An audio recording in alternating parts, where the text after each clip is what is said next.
Assalamualaikum warahmatullahi wabarakatuh. Alhamdulillah. Alhamdulillah ya daimal fadri alal bariyah. Ya basital yadin bil atiyah ya sahibal mawahib saniyah salli wa sallim ala sayyidina Muhammadin khairil wara sajiyah wa arina ta'atal bahiyah wa ghfir lana ya dal ula fi hadhihi laylah wa li kulli laylah.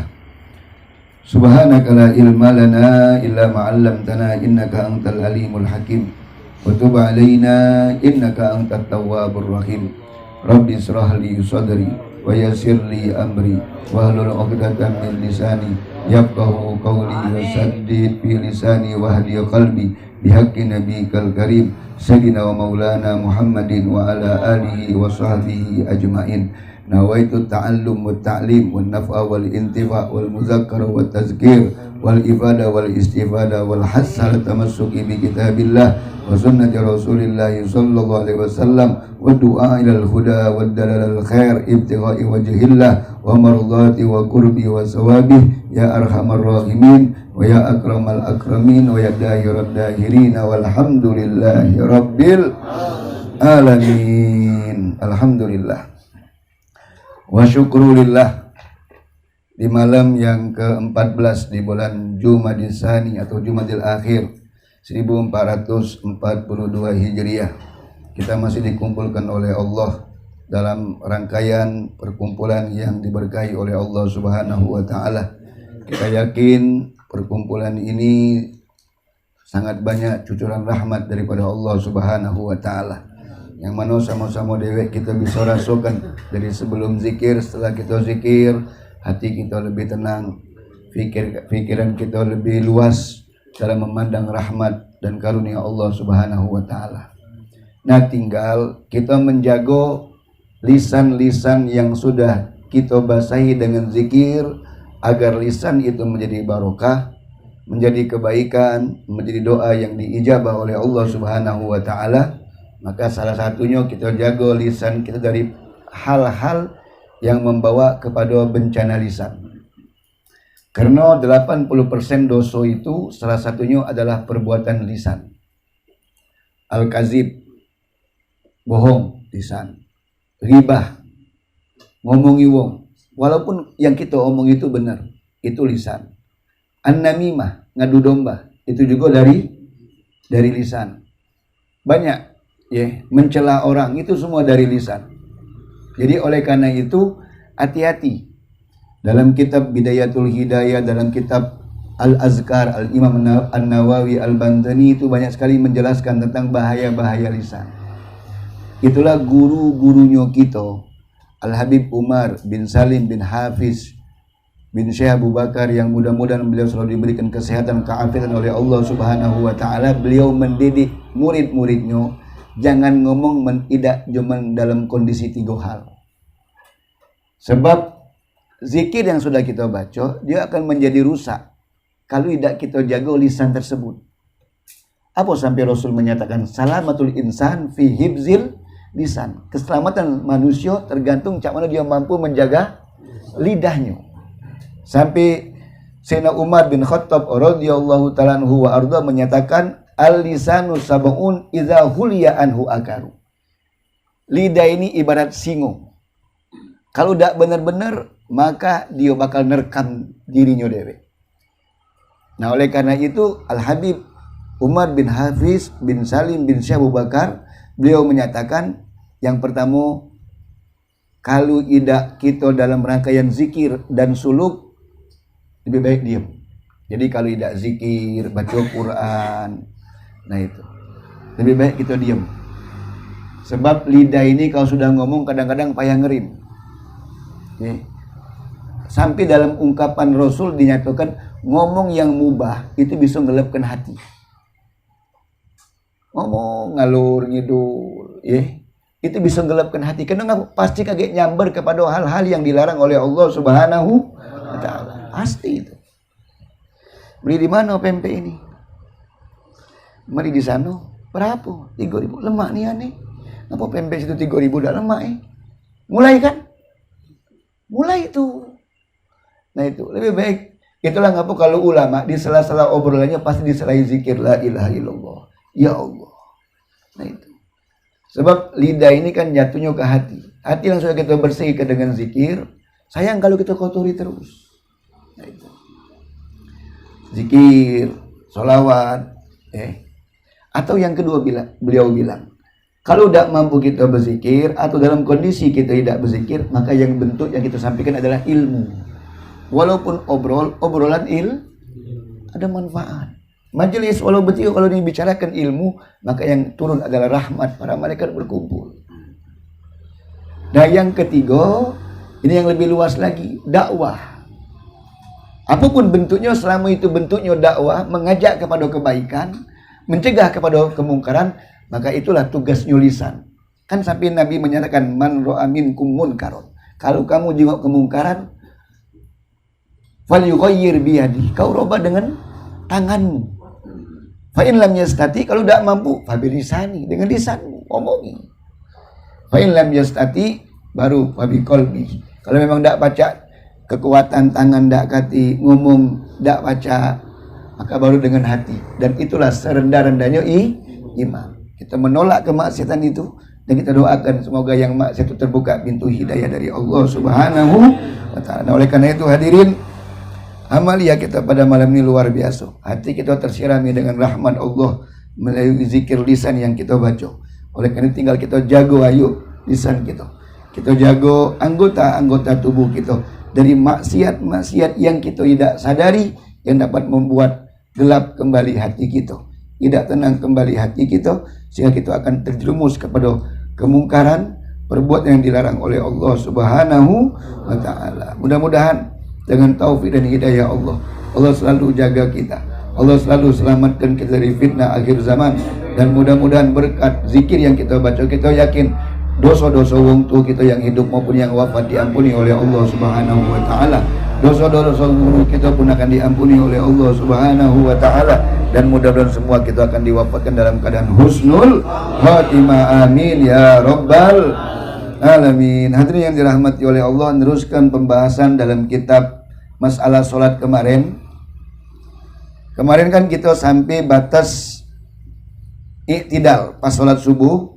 Maka setelah iktidal kita baca doa kunut. Usahakan diapali doa kunut itu, diapali semaksimal mungkin ya, karena ini bentuknya doa. Dan sudah kami sampaikan kemarin, sebagusnya walaupun kita sholatnya sendirian, ketika kita doa kunut kita baca Allahumma hadina fi man hadait. Ya Allah, berikanlah kami petunjuk sebagaimana orang-orang yang telah Kau beri petunjuk.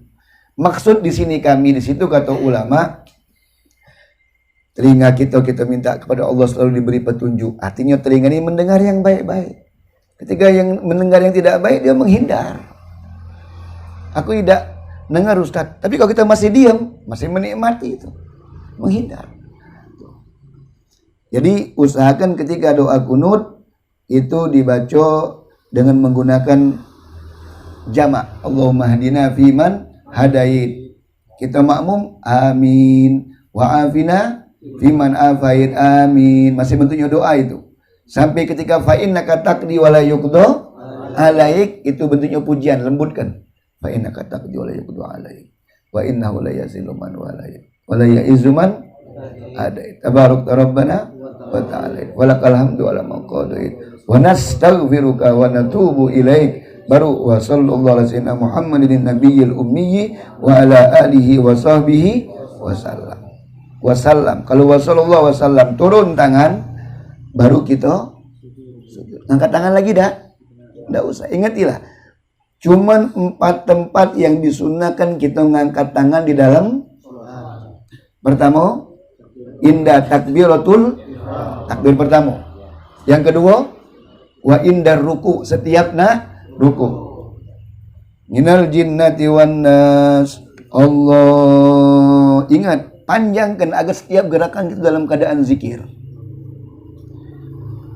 Habis sholat ditegur oleh kawan sebelah kita, kau ini katanya belajar majelis, kau tahu tak Fathah tegak Allah itu kan Fathah tegak 2 harokat, ngapa kau panjang-panjang?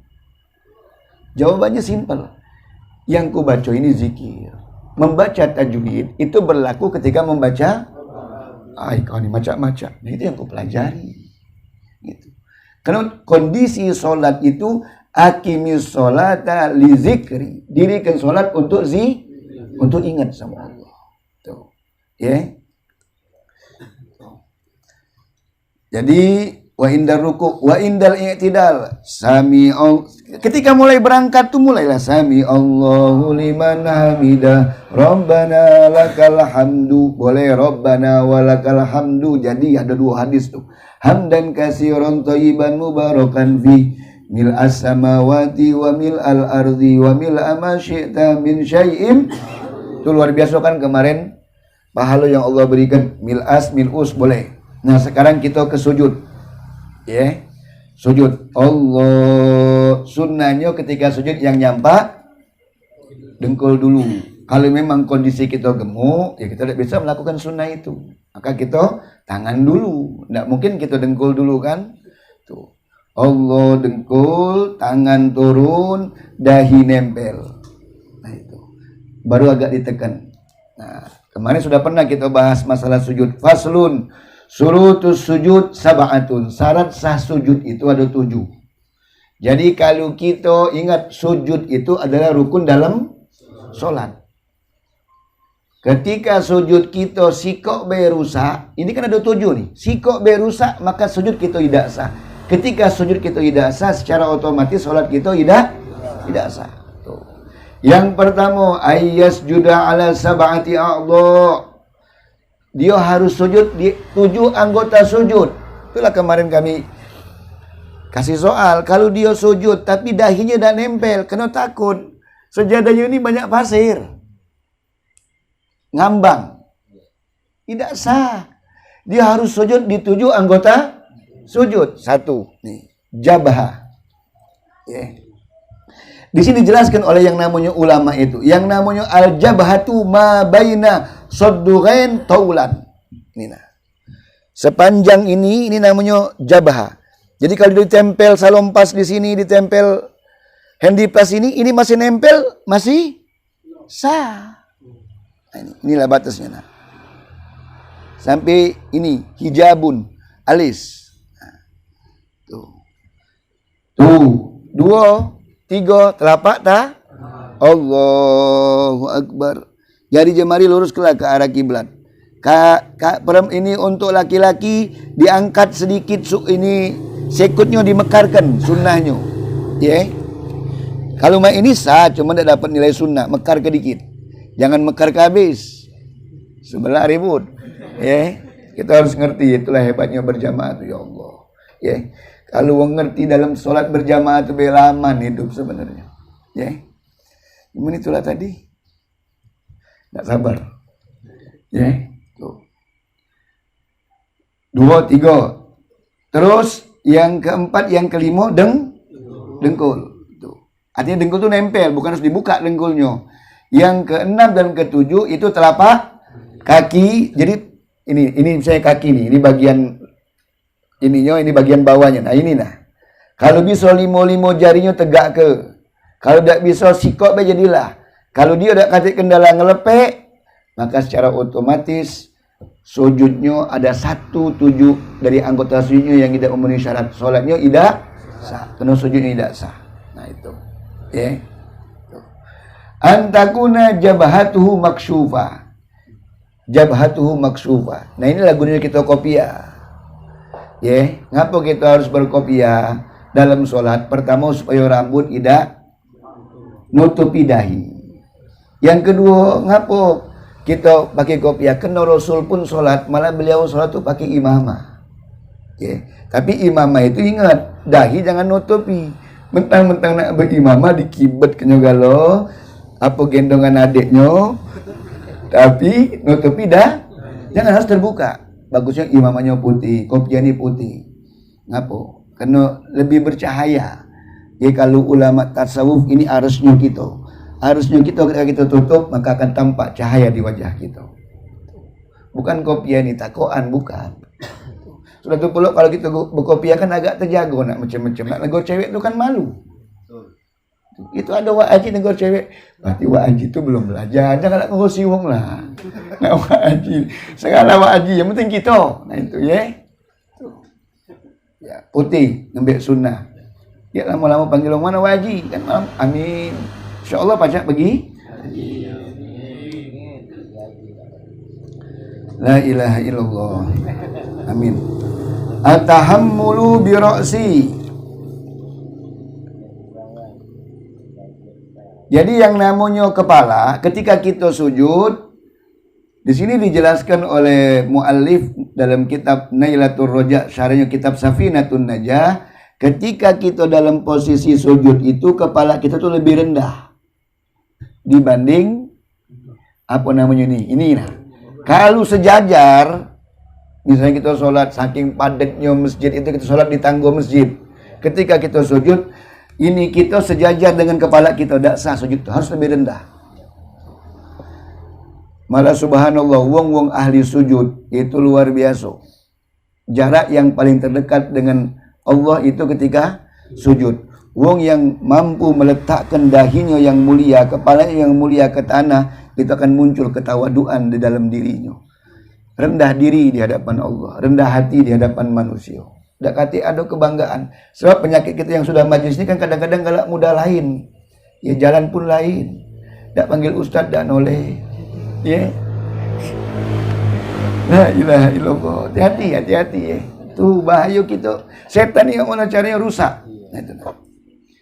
Jadi kata apa-apa, kepala yang kita hormati bila kita taruh ke di tanah.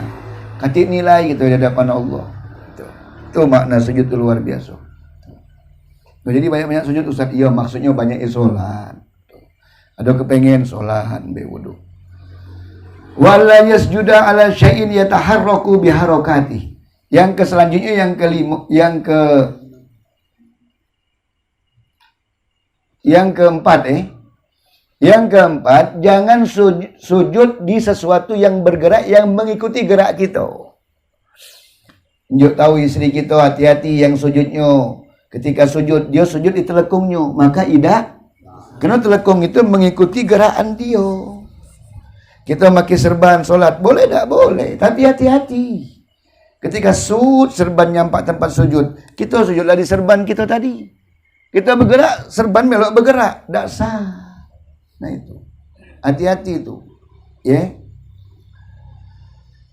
Diingati itu. Ya. Jadi, perempuan kan rapat. Sujudnya telapak tangannya tetap di atas dalam mukenanya, tapi sujud dahinya ini kalau ya tidak masalah kena mukenanya, dahinya ini yang perlu tempat tekan kedikit, jangan tekenian sembari hidung nempel, mata melek jangan menjem, makruh mata menjem, melek sunnahnya, jangan melek kenian, melek sedang baik, kalau meleknya nyelit, mana nyelit ya Allah nak hadirin, ya. Subhana rabbiyal a'la wa bihamdi. Subhana rabbiyal a'la wa bihamdi. Terus selama imam tidak berangkat terus baca. Ya. Subhana rabbiyal a'la wa bihamdi. Subhana rabbiyal a'la wa bihamdi. Subhana rabbiyal a'la wa bihamdi. Subhana rabbiyal a'la wa bihamdi. Ya. Batasnya sampai 18. Kalau sampai 18 dia tidak berkati dengaran suara imam, kita nak mufarik bisa. Subhana rabbiyal. Daripada was-was hati. Lari imam ni cakap. Allahu Akbar. Rukun masih sujud. Masih sujud. Ya sudah kita pisah sama imam. Siapa? Oh Alim. La ilaha illallah. Oh Alim balik lagi sujud. Bukan dong, kami kemarin itu. Ya sudah la ilaha illallah. Terus wa adamul khuwi li ghairi. Waktu kita sujud tidak boleh sujudnya kita melainkan hanya sujud kepada itulah ngapa tak boleh kita nyium kaki wong tua kita, tak boleh kita nyium kaki guru kita, tak boleh kita nyium kaki majikan kita. Itulah ngapa sebagian habaib dia tak mau dicium tangannya, takutnya kaget terlalu berlebihan. Yang mencium, yang dicium pun kita tak bisa jaga hati. Tapi kalau kita ya untuk anak istri kita ya kita yang orang rumah Kak Salim. Ayo Kak.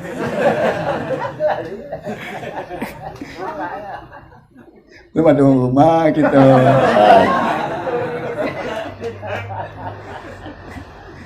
Dan yang selanjutnya wa tuma'ninatu fi, ketika sujud kita harus jangan bergerak.